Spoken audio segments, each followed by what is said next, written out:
Chapter 2. Fernando Po and the Bubis. Giving some account of the occupation of this island by the whites and the manners and customs of the blacks peculiar to it. Our outward voyage really terminated at Calabar, and it terminated gorgeously in fireworks and whatnot, in honor of the coming of Lady MacDonald, the whole settlement, white and black, turning out to do her honor to the best of its ability, and its ability in this direction was far greater than, from my previous knowledge of coast conditions, I could have imagined possible. Before Sir Claude MacDonald settled down again to local work, he and Lady MacDonald crossed to Fernando Po, still in the Batanga, and I accompanied them, thus getting an opportunity of seeing something of Spanish official circles. I had heard sundry noble legends of Fernando Po, and seen the coast and a good deal of the island before, but although I had heard much of the governor, I had never met him until I went up to his residence with Lady MacDonald and the consul general. He was a delightful person, who, as a Spanish naval officer, some time resident in Cuba, had picked up a lot of English, with a strong American accent clinging to it. He gave a most moving account of how, as soon as his appointment as governor was announced, all his friends and acquaintances carefully explained to him that this appointment was equivalent to execution, only more uncomfortable in the way it worked out. During the outward voyage, this was daily confirmed by the stories told by the sailors and merchants personally acquainted with the place, who were able to support their information with dates and details of the decease of the victims to the climate.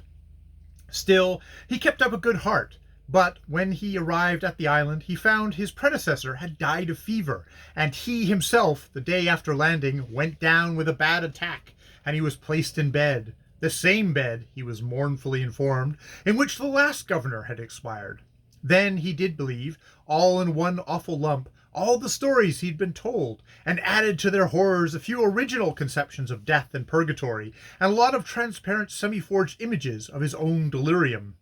Fortunately, both prophecy and personal conviction alike miscarried, and the governor returned from the jaws of death. But without a moment's delay, he withdrew from the port of Clarence and went up the mountain to Pazil, which is in the neighborhood of the highest native village, where he built himself a house, and around it a little village of homes for the most unfortunate set of human beings I have ever laid eyes on.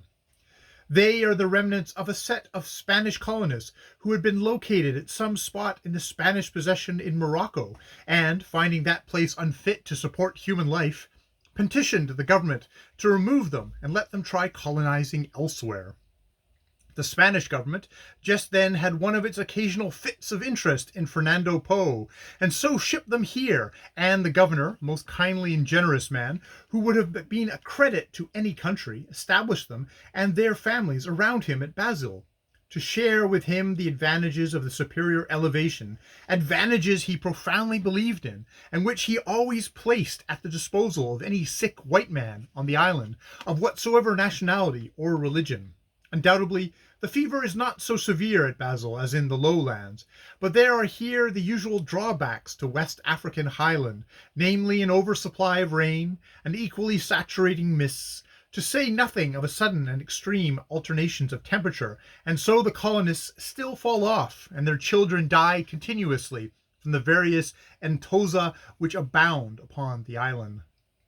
When the governor first settled upon the mountain, he was very difficult to get at for business purposes, and a telephone was therefore run up to him from Clarence through the forest, and Spain at large felt proud at this dashing bit of enterprise in modern appliance. Alas, the primeval forests of Fernando Po were also charmed with the new toy, and they talked to each other on it with their leaves and branches to such an extent that a human being could not get a word in edgewise. So the governor had to order the construction of a road along the course of the wire to keep the trees off it. But unfortunately, the telephone is still an uncertain means of communication, because another interruption in its usefulness still afflicts it, namely the indigenous natives' habit of stealing bits out of the wire, for they are fully persuaded that they cannot be found out in their depredations, provided they take sufficient care that they are not caught in the act. The governor is thus liable to be cut off at any moment in the middle of a conversation with Clarence, and the amount of "hellos, are you theirs?" and "speak louder, please," in Spanish that must at such times be poured out and wasted in the lonely forest before the break is realized, and an unfortunate man sent off as a messenger, is terrible to think of.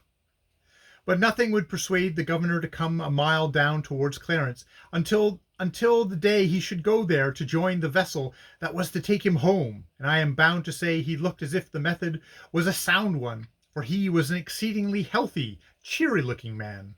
Fernando Po, it is said, to be a comparatively modern island, and is not so very long to have been connected to the mainland, the strait between them being only 19 miles across, and not having any deep soundings. I fail to see what grounds there are for these ideas, for though Fernando Po's volcanoes are not yet extinct, but merely have their fires banked, yet, on the other hand, the island has been in existence sufficiently long to get itself several peculiar species of animals and plants, and that is a thing which takes time. I myself do not believe that this island was ever connected with the continent, but arose from the ocean as the result of a terrific upheaval in the chain of volcanic activity which runs across the Atlantic from the Cameroon Mountains in a SSW direction and a southwest direction to Annobon Island, and possibly even to the Tristan da Cunha group midway between the Cape and South America.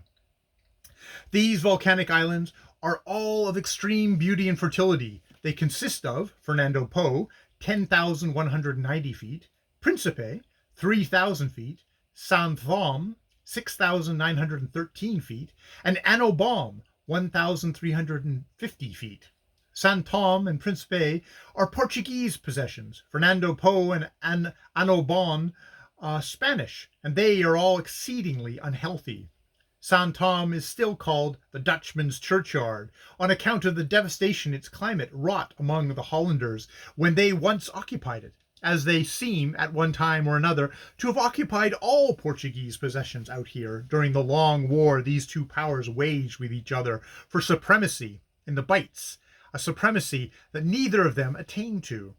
Principe is said to be the most unhealthy, and the reason of the difference in this particular between Principe and Annobon is said to arise from the fact that the former is on the Guinea current, a hot current, and Annobon is on the equatorial, which averages 10 degrees cooler than its neighbor.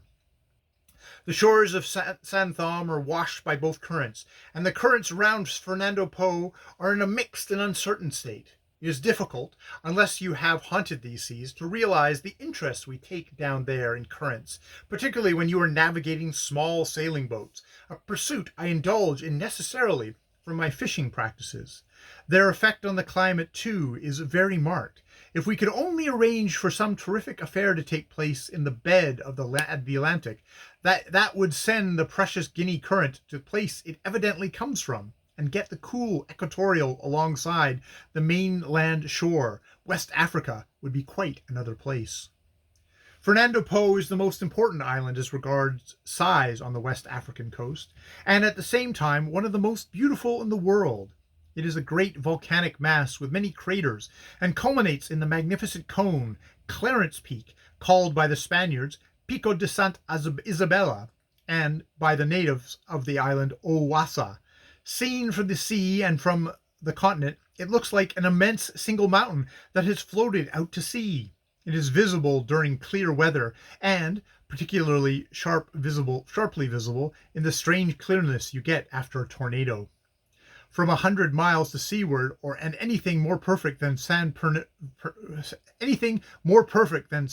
Fernando Po when you sight it, as you occasionally do from far away Bonnie Bar in the sunset, floating like a fairy island made of gold or amethyst, I cannot conceive. It is almost equally lovely at close quarters, namely from the mainland of Victoria, 19 miles distance. Its moods of beauty are infinite, for the most part gentle and gorgeous, but I have seen it silhouetted hard against tornado clouds, and grandly grim from the upper regions of its great brother Mungo. And as for Fernando Po in the full moonlight, well, there you had better go and see it yourself.